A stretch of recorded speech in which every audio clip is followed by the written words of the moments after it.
सुनार की दुकान पर जाकर नाक है ही नहीं, पूरी की पूरी नाक ही कट गई। और वो सुनार की दुकान पर जाकर बैठ जाए और कहे, पति कहे कि तुझे जो लेना है ले ले, पूरा सुनार की दुकान तेरी है, तुझे जो पहनना हो वो पहन।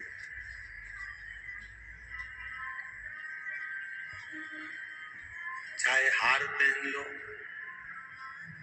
कान में कुंडल पहन लो, सिर पर बिंदा पहन लो,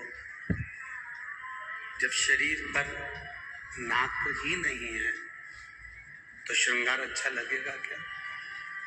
जम के बोलो जरा, लगेगा नहीं।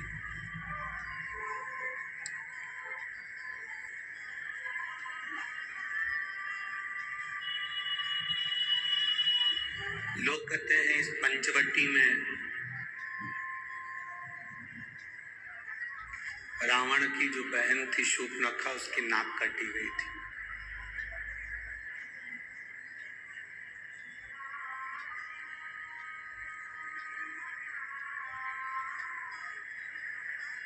सुनार की दुकान पर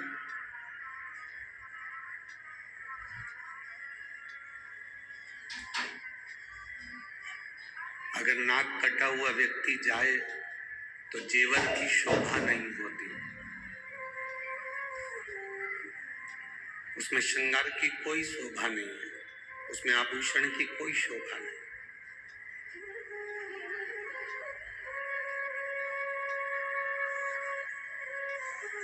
सुनार की दुकान पर अगर शूर्पणखा जाकर बैठ जाए और शूर्पणखा कहे कि मेरा श्रृंगार कर दो, तो सुनार भी कह देगा कि तुम्हारा श्रृंगार नहीं कर सकता क्योंकि तुम्हारी नाक नहीं है, तुम्हारी नासिका नहीं है, तुम्हारी नाक नहीं है।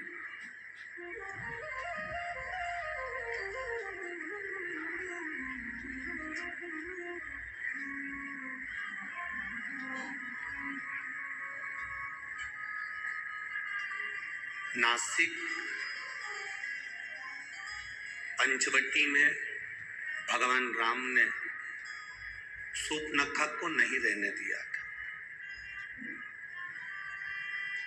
वो रहती थी, आई पंचवटी में, घूमी, देखा, घूमा, सुंदरता भी देखी और यहीं आसपास में रहा करती थी, पर भगवान ने उसकी नाक काट कर भगा दिया।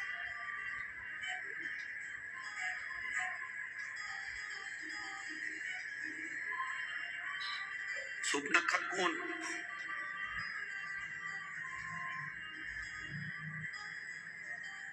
जिसके अंदर भगवान के प्रति प्रेम नहीं है, जो भगवान को पहचान नहीं सकती हो, जो भगवान का भजन नहीं कर सकती हो, जो स्मरण नहीं कर सकती हो, जो कभी मंत्र का जाप ना करे, जो कभी स्मरण ना करे, जो कभी भगवान की अविरल भक्ति में ना डूबी हो, वो सूपनखा को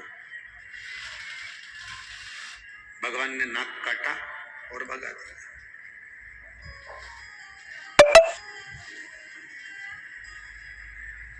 नाक काटी मतलब जब जो भगवान का भजन करने नहीं जाता, जो स्मरण करने नहीं जाता, जो मंत्र जाप करने नहीं जाता, जो कभी भगवान के सत्संग में नहीं जाता, और उस व्यक्ति को बार बार कोई कहता है कि अपने गांव में कथा हो रही है, नासिक में कथा हो रही है, चलो शिव महापुराण की कथा सुनने चलो, और वो नहीं जाए तो लोग कह देते दिन भर घर में भूख रहती है, व्यस्त रहती है, थोड़ा सा जाया करो सत्संग किया।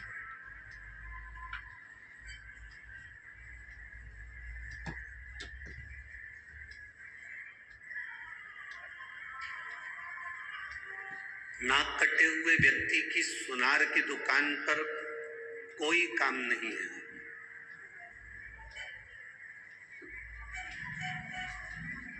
नाक कटी हुई व्यक्ति की सुनार के दुकान पर कोई काम नहीं होता। उसी तरह नासिक में नास्तिक का कोई काम नहीं होता।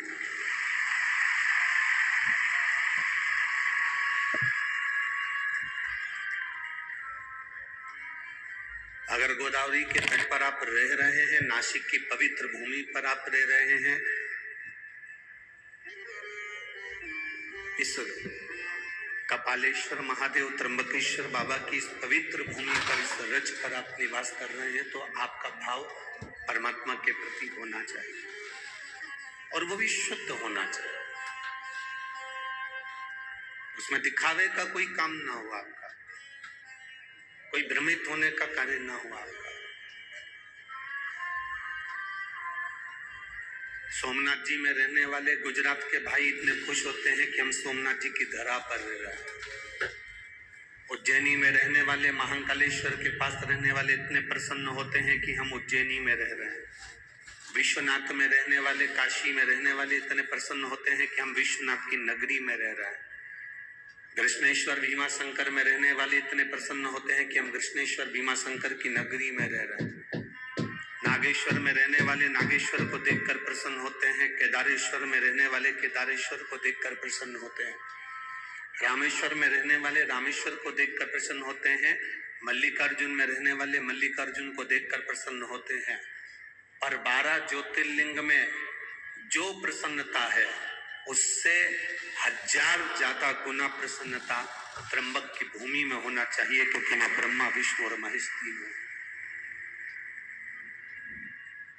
सारे 12 ज्योतिर्लिंग में केवल महेश भगवान शंकर विराजे हैं, पर केवल एक इस माँ गोदावरी का तट ऐसा है, ये भूमि ऐसी है नासिक की, जहां पर ब्रह्मा विष्णु और महेश तीनों एक साथ विराजे हैं। ये वो पवित्र है।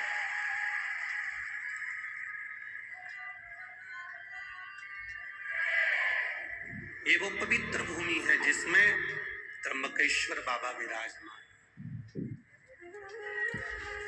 जिस भूमि का मात्र स्पर्श, दर्शन हमारे जीवन को सार्थकता देता है। 12 ज्योतिर्लिंग का दर्शन करिए, सोमनाथ जाइए, मल्लिकार्जुन जाइए, केदारेश्वर जाइए, रामेश्वरम जाइए, उज्जैनी जाइए, विश्वनाथ जाइए, कृष्णेश्वर भीमाशंकर जाइए। 12 ज्योतिर्लिंग का दर्शन करोगे, प्राण छूटने के बाद में शिव धाम मिलता है, कैलाश मिलता है। माइक बंद करो।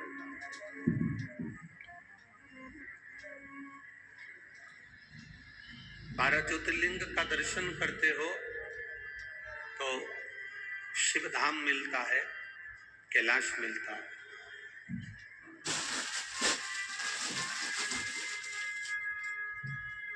पर 12 ज्योतिर्लिंग का दर्शन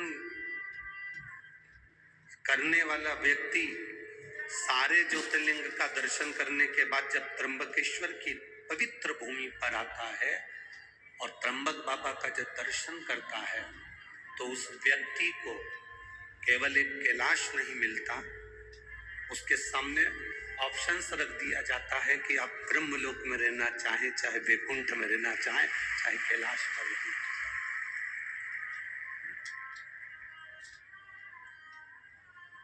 ये आपकी मर्जी है, ये आपके ऊपर निर्भर करता है कि आपको कहाँ रहना।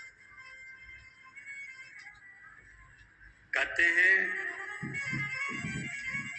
सारे ज्योतिर्लिंग के दर्शन कर कर अगर किसी के प्राण छूट जाते हैं तो उनका सत्कार सम्मान कैलाश पर होता है। पर मान लो जो व्यक्ति 12 ज्योतिर्लिंग का दर्शन नहीं कर पाया और एक त्र्यंबकेश्वर की पवित्र भूमि पर आ गया और त्र्यंबक बाबा का दर्शन भूल से भी अगर उससे हो गया तो जब उसके प्राण छूटते हैं तो ब्रह्मा और विष्णु उसके लिए फूल की पुष्प की रंगोली डालते हैं कैलाश धाम तक जाने का।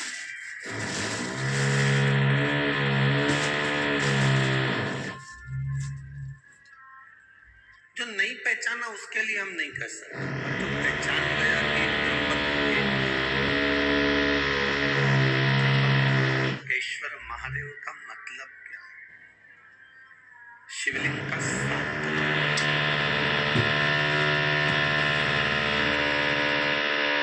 शंकर भगवान की अविरल भक्ति का फल क्या है। जो नहीं जाना वो अनजाना, जो जान गया वो ज्ञान।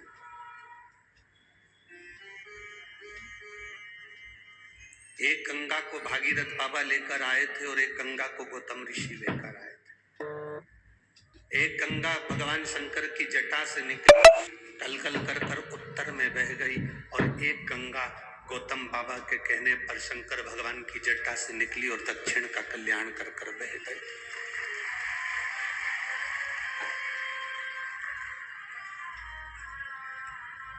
उस गंगा में और इस गंगा में कोई अंतर नहीं है, कोई भेद नहीं।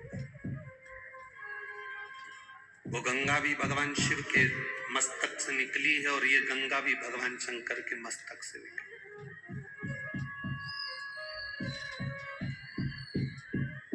पर कई लोगों की बुद्धि में ये भरा हुआ होता है दूर के ढोल सुहावने लगते हैं, दूर के ढोल सुहावने लगते हैं। और शिव महापुराण की कथा तो एक बात हमेशा कहती आई है, आपके नजदीक में जो शंकर का शिवालय है, आपके नजदीक में जो शंकर का मंदिर है, शिवालय है, शिवलिंग है, आपके जीवन में अगर दुख है, कष्ट है, तकलीफ है तो पहले अपने घर के नजदीक में जो शिवालय है, शंकर का मंदिर है, पहले जल वहां चढ़ाओ, पहले जल वहां चढ़ाइए। आप में से जितनी माताएं बैठी हैं ना, आप सबके घर में विक्स, बाम, आयोडेक्स, बुखार की छोटी मोटी गोली, पेट दुखे तो इनो का पाउच, अगर एसिडिटी हो रही हो तो पुदीना की गोली, सर्दी हो रही हो तो थोड़ी वो सिनारिस्ट की गोली। बोलो सबके घर में है कि नहीं? अरे बोलो, जम के बोलो जरा, है ना? और यदि उस गोली से, उस दवाई से काम नहीं होता तो तुम क्या डायरेक्ट अपने बच्चों को दिखाने या डायरेक्ट अपने पति को या आपको दिखाने के लिए नासिका जाते हो? आते हो क्या? नहीं। पहले कहाँ जाते हो? अपने गांव में, अपने नगर में, अपने शहर में, अपने क्षेत्र में, अपने घर के पास, अपने घर के नजदीक में जो भी डॉक्टर रहता हो, भले वो छोटा डॉक्टर हो, बड़ा डॉक्टर हो, छोटी सी मेडिकल हो, बड़ी मेडिकल हो, छोटा सा दवाखाना हो, बड़ा दवाखाना हो, तुम जिस गांव में रहते हो, तुम्हारे को अगर तकलीफ होती है तो सबसे पहले प्राथमिक उपचार के लिए नजदीक के दवा खाने जाते हो। बोलो सही है कि गलत है? जब नजदीक के दवा खाने में काम नहीं होता, वहां से पट्टा पट्टी बांध दी जाती है और दवाई गोली दे के बोतल लगाकर तुमको बड़े दवा खाना भेज दिया जाता है। समझ रहे हो ना सब? अरे बोलो तो, आ रही है ना समझ? पहले घर में तुमने बाम लगाया, विक्स लगाया, आइडेक्स लगाया, दवाई ले ली, घर में घर का उपचार नहीं हुआ, तब प्राथमिक उपचार के लिए नजदीक में, नजदीक के स्वास्थ्य केंद्र पर, जब नजदीक के स्वास्थ्य केंद्र में तुमको देखा करा, पट्टा पट्टी बांध के दवाई मवाई देकर तुम्हें बड़े स्वास्थ्य केंद्र भेज दिया, बड़े हॉस्पिटल। बड़े हॉस्पिटल कब गए हो? बाद में। पहले घर का इलाज करा, फिर अपने मोहल्ले में जो डॉक्टर थे, जो दवा खाना था, उसका इलाज करा, प्राथमिक इलाज करा, फिर बड़े दवा खाने। उसी तरह जब हमारी जिंदगी में थोड़ा सा भी दुख आए, किसी के पास मत जाओ, सबसे पहले अपने घर में जो कंकर शंकर रखा है, अपने घर में जो रुद्राक्ष रखा है, अपने घर में जो शिवलिंग रखा है, उसकी पूजन करो, उसकी आराधना करो। इसके बाद भी अगर दुख ना कट रहा हो तो प्राथमिक केंद्र पर, मतलब अपने घर के नजदीक में जो शिवालय है, वहां 1 लोटा जल चढ़ाना प्रारंभ करो। 3 महीना इंतजार करो कि हम सही हो रहे कि नहीं हो रहा है। फिर जाकर कहीं मौका मिले तो फिर किसी बड़े शिवालय में जाकर भगवान से प्रार्थना, फिर जा।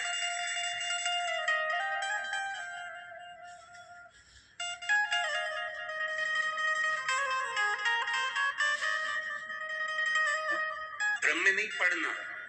कोई तुमसे कह दे वहां चले जाओ, वहां से भभूति मिल रही है, वो भभूति तुम्हें ठीक कर देगी। कोई तुमसे कह दे वहां चले जाओ, वहां से नारियल मिल रहा है, नारियल तुम्हें ठीक कर देगा। कोई तुमसे कहे कि वहां चले जाओ, वहां से एक बेल मिलेगी, गले में बांध लेना, तुम ठीक हो जाओगे। कोई तुमसे कहे तुम वहां चले जाओ, वहां जाकर तुम ठीक हो जाओगे। ना ना,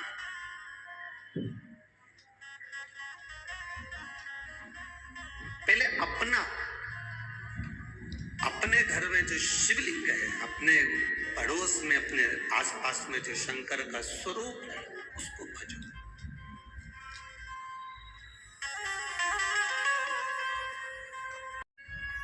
आपको भीड़ बढ़ाने जाने की जरूरत नहीं है। कथा करवाने वाले टेंट लगा लगा के कल भी बहुत टेंट लगाया, आज भी बढ़ाएंगे। टेंट लगा के परेशान हो जाते हैं आप लोग। इतनी संख्या में आ जाते हो कि टेंट वाला पहले ही हाथ ऊंचा कर देता है, हमारे पास बिल्कुल नहीं है, हमारे पास है ही।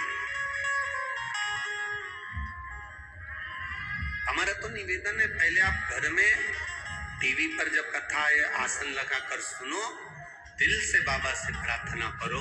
जिस दिन बाबा आपकी झोली में खुशियां भर दे, उस दिन शिव महापुराण की कथा में जाकर बैठ जाओ, कथा कर सकते। एक पत्र आया है,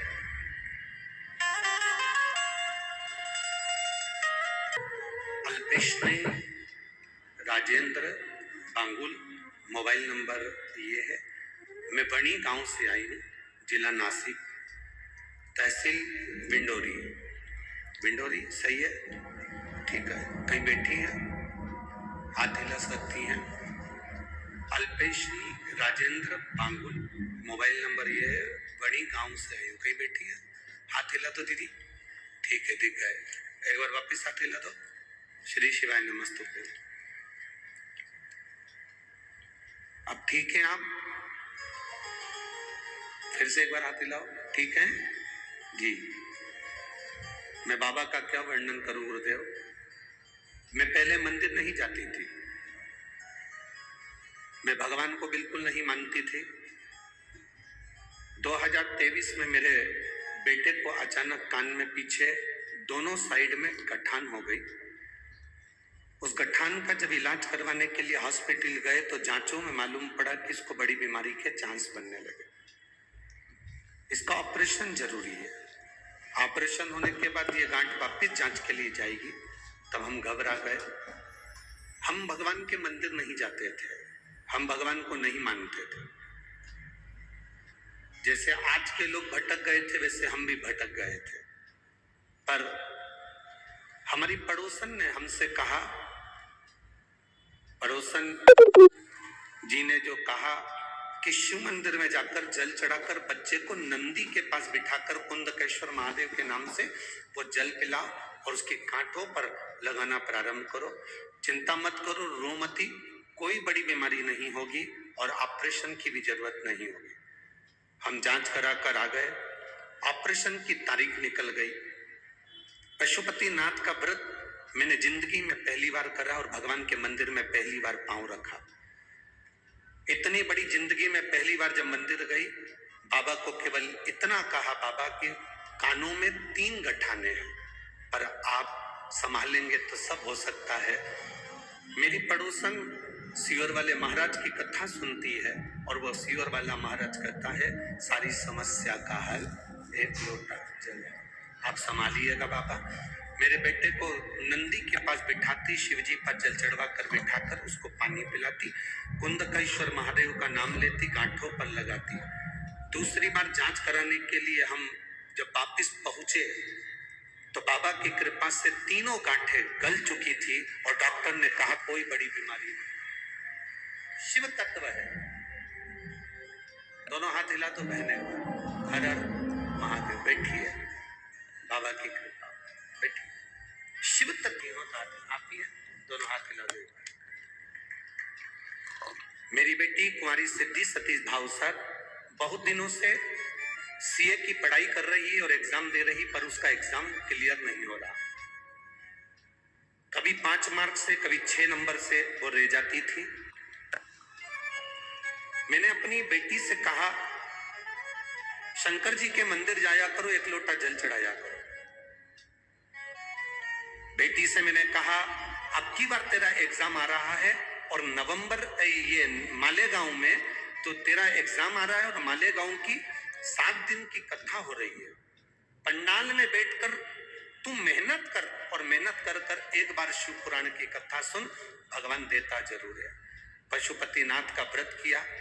गुरुदेव, जो बेटी इतने सालों से सीए क्लियर नहीं कर पाई, चार्टर्ड अकाउंटेंट नहीं बन पाई, मालेगांव की कथा सुनी और केवल 10 दिन निकले थे और बाबा की कृपा से उसका जो रिजल्ट आया उसमें वो उत्तीर्ण हो गई। मैं बाबा को यह नमन करता हूं। भाई, आप अपनी मेहनत पूर्ण करो, अपने कर्म के प्रति जागरूक करो। कोई तुमसे कह दे मेरे पास आ जाओ, मैं गड़ा हुआ धन दे दूंगा, कोई तुमसे कहे मेरे पास आ जाओ, मैं तुम्हें ये दे दूंगा, कोई कहे ऐसा कर दूंगा कि तुम्हारी जिंदगी में दुख नहीं आएगा, तो विश्वास मत करना कि जिंदगी में दुख नहीं आएगा। पृथ्वी पर आने के बाद तो राम जी के भी जीवन में दुख आया, पृथ्वी पर आने के बाद तो भगवान कृष्ण की जिंदगी में भी दुख आया। पृथ्वी पर आने के बाद जो जन्म लिया उसकी जिंदगी में दुख जरूर आया है। तो ऐसा संसार में कोई नहीं जन्मा जिसको दुख नहीं आएगा। पर इतना जरूर है, राम जी ने शंकर को भजा, दुख कटा। भगवान कृष्ण ने शिव को भजा, दुख कटा। उसी तरह आप और हम भी अगर शंकर को भजेंगे तो दुख जरूर कटेगा, ये निश्चित है। प्रार्थना करते हैं, भोला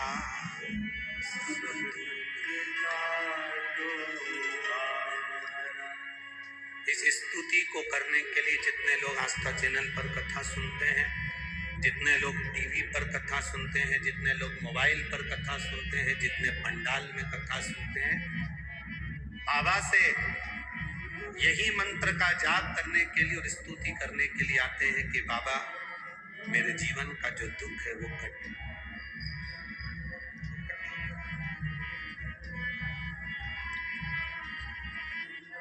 मैं नंग जाऊं, रोड मेरे काका की नहीं हटूंगी, आखिरी में गाड़ी साइड से ले जाना पड़ती है, पर बहस मेरा सासुओं से निवेदन है, जब बहस नहीं सुने तो अपन साइड से निकल, अपन ज्यादा बात बच्ची अपने नहीं कर बाजू से निकले। चलो अब क्यों माता बच्ची करे भरोसा।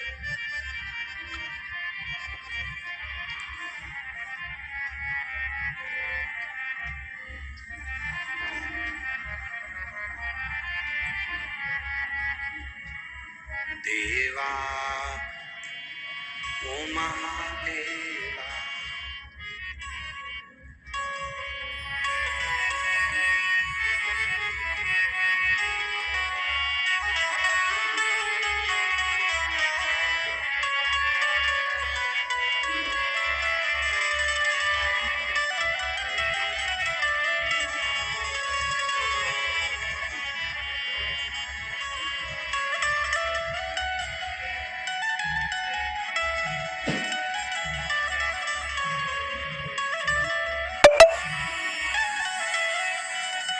अभी तो शुरू ही नहीं करा है।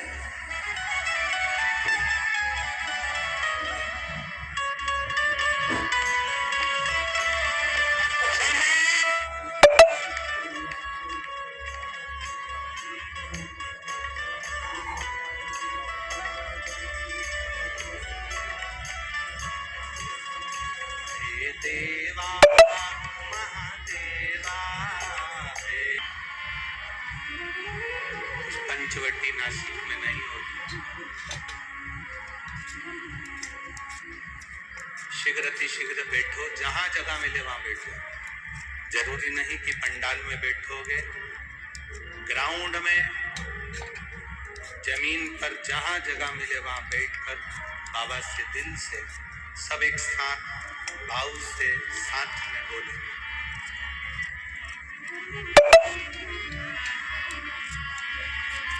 श्री शिवाय नमस्ते। श्री शिवाय नमस्ते। श्री शिवाय नमस्ते। श्री शिवाय नमस्ते। श्री शिवाय नमस्ते। भोला सब दुख काटो। ओ भोला सब दुख काटो। शिव शंकर जपो तेरी माला। भोले बाबा जपो तेरी माला। भोला सब दुख काटो। ओ भोला सब दुख काटो। देश है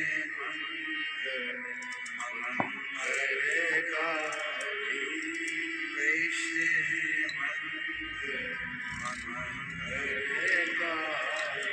शमशान वासिया। शमशान वासिया। सब दुख काटो। ओ भोला सब दुख काटो। शिव कथा कहती है, भगवान शंकर का संवाद कह रहा है। शिव महापुराण की कथा कह रही है। महिषी सुंदर स्त्री का रूप ले। सुंदर स्त्री का जब रूप महिषी को मिल गया तब करा। महिषासुर की बहन थी इसलिए असुर प्रवृत्ति की। राक्षस प्रवृत्ति उसके अंदर भरी थी।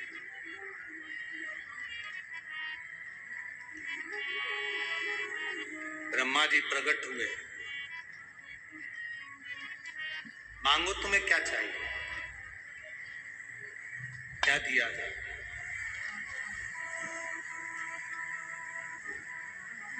महिषी ने कहा बस मुझे अमर कर दो, मैं मरूं ना, मेरे प्राण ना छूटे। ब्रह्मा जी ने कहा ऐसा तो कभी हो नहीं सकता कि तुम्हारे प्राण नहीं जाएंगे, मरना तो पड़ेगा, प्राण तो जाएंगे।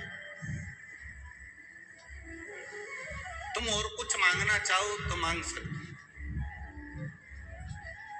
अब महिषी ने मन में विचार करा कि मैं मरूं ना, इसके लिए मैं करूं तो करूं क्या। असुर जो होते हैं, राक्षस जो होते हैं, वो मांगते बड़े विचित्र हैं। ऐसी चीज मांगते हैं जो कि जगत कल्याण की भी हो और खुद के उद्धार की। महिषी ने मांगा क्या? महिषी ने मांगा मुझे वर दीजिए, मैं मरूं ना। भगवान ब्रह्मा जी ने कह दिया अमर तो नहीं हो सकते, मरना तो पड़ेगा, तुम और कोई वर मांग लो। अगर मैं मरना ही है मुझे तो मुझे वर दो। शंकर भगवान और भगवान विष्णु के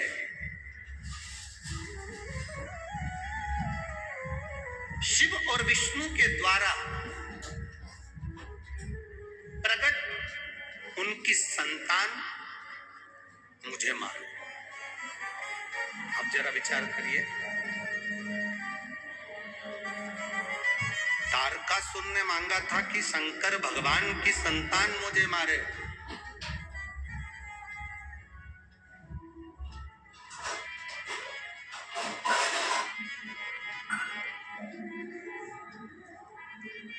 पहला वर है ये जो महिषी ने मांगा कि शिव और विष्णु की संतान मुझे मारे।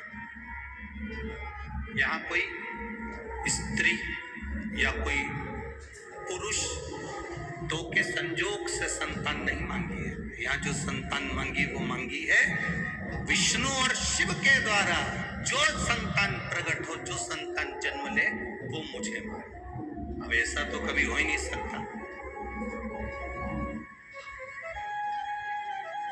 और ब्रह्मा जी ने वर दे दिया, तथास्तु।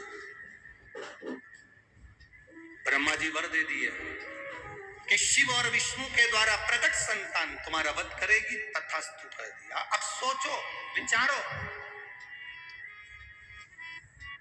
ब्रह्मा जी ने वर दे दिया, महिषी को लगा कि अब तो मैं मर ही नहीं सकती, क्योंकि भगवान शंकर और भगवान विष्णु, इनके द्वारा बच्चा कैसे होगा, संतान कैसे होगी।